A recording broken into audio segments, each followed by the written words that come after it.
এটি হচ্ছে বাইতুল মুকাররম উত্তর গেটের একটি দৃশ্য।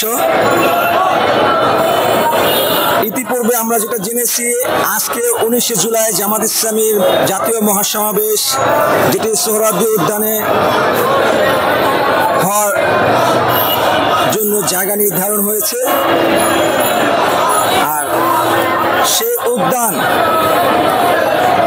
গতকাল রাতে মানুষের ভরে গেছে এবং আজকে সকালে জামাত ইসলামীর নেতাকর্মীরা সেই সোহরাওয়ার্দী উদ্যান ভরপুর করে সোহরাওয়ার্দী উদ্যানের জন সমাবেশ ঘটিয়ে এর আশেপাশে রাস্তাগুলোতে তারা অবস্থান নিয়েছে। যেটা জামাত ইসলামের নেতাকর্মীরা আগে বলেছিলেন যে সোহরাওয়ার্দী উদ্যান থাকবে সমাবেশের স্টেজ আর ঢাকা শহর হবে সমাবেশের স্থান, তাই পরিণত হয়েছে।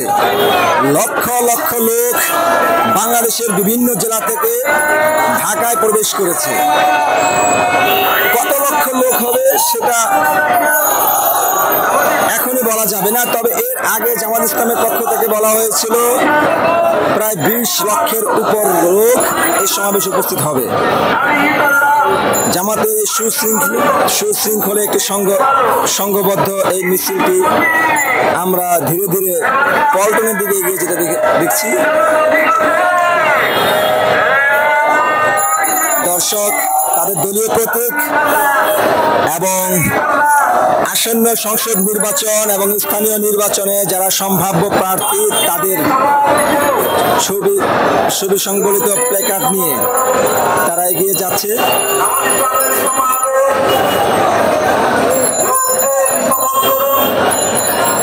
সাত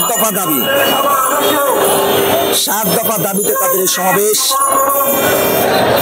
সকল প্রকার গণহত্যার বিচার,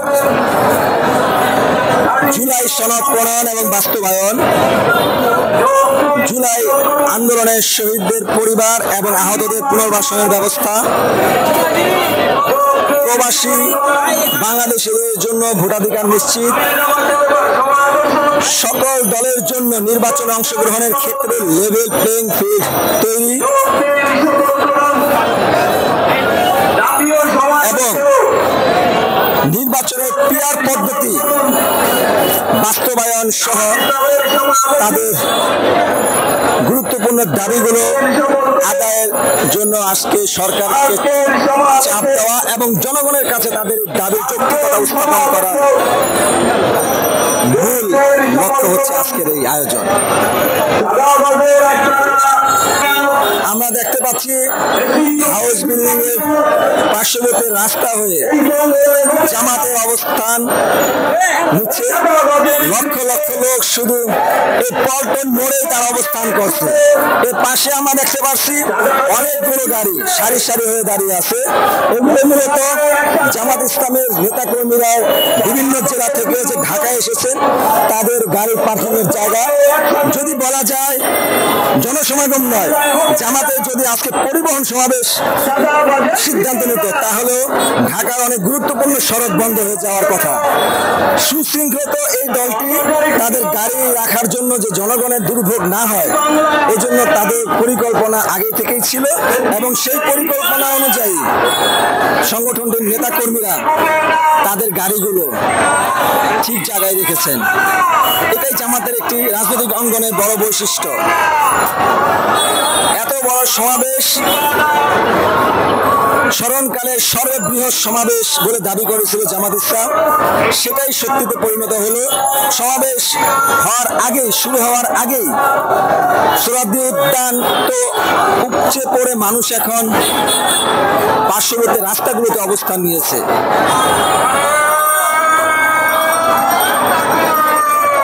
তাদের নেতাকর্মীরা যে সকল স্লোগান দিচ্ছে সন্ত্রাস বিরোধী, চাঁদাবাজদের বিরুদ্ধে, ফ্যাসিবাদদের বিরুদ্ধে এবং গণতন্ত্রের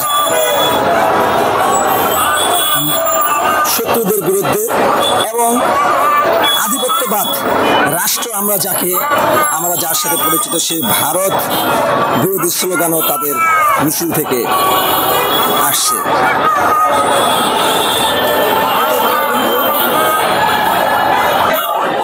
বাংলাদেশের রাজনৈতিক প্রেক্ষাপটে জামাত ইসলামের ভূমিকা পর্যালোচনা করলে আমরা এটাই দেখতে পারি, সংকটের যে কোনো মুহূর্তে জামাত ইসলামী যে ফর্মুলা, যে পদ্ধতি, যে কৌশল অবলম্বন করেছে, সেই কৌশল এবং সেই পদ্ধতি, সেই ফর্মুলা বাস্তবায়নের মধ্য দিয়ে রাজনৈতিক সংকট দূর হয়েছে।